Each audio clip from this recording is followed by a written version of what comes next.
Laura, you've done a lot of work around community as well as independent work around resilience.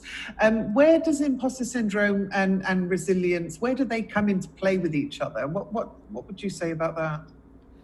Yeah, I think when it comes to community, kind of similar to what Bernice was saying about our upbringing, when we have experiences that we kind of hold and take with us.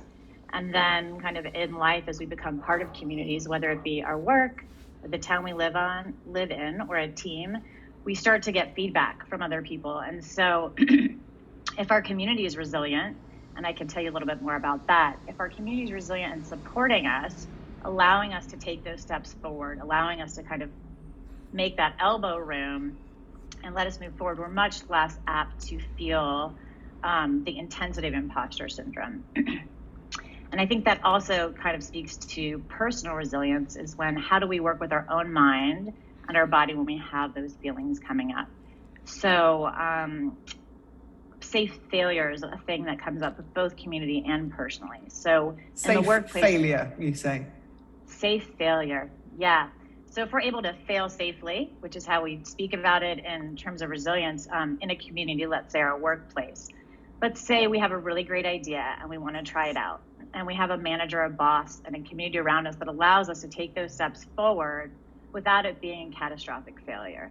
So our communities can create a space for us to kind of go out on that limb, so to speak, without it being catastrophic.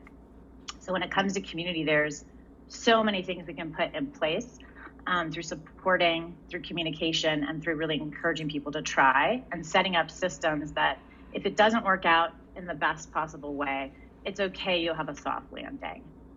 I think when it comes to personal resilience, there's things that are internal kind of structure, like both mental, emotional, and physical. And I think one thing I'll say just for now is that language is really important. So the way that we talk to ourselves, our inner language, the way that we communicate with others, verbally and in writing. So I have a practice of, if I write an email, say I have something going on that's really important, I'm writing an email, I'm going to look at it and say, what am I kind of putting out to the world, and how can I really shift my language and my writing so that my mind will kind of catch up with me, so it will help me work through any fears I'm having. Yeah, that's a really good tactic.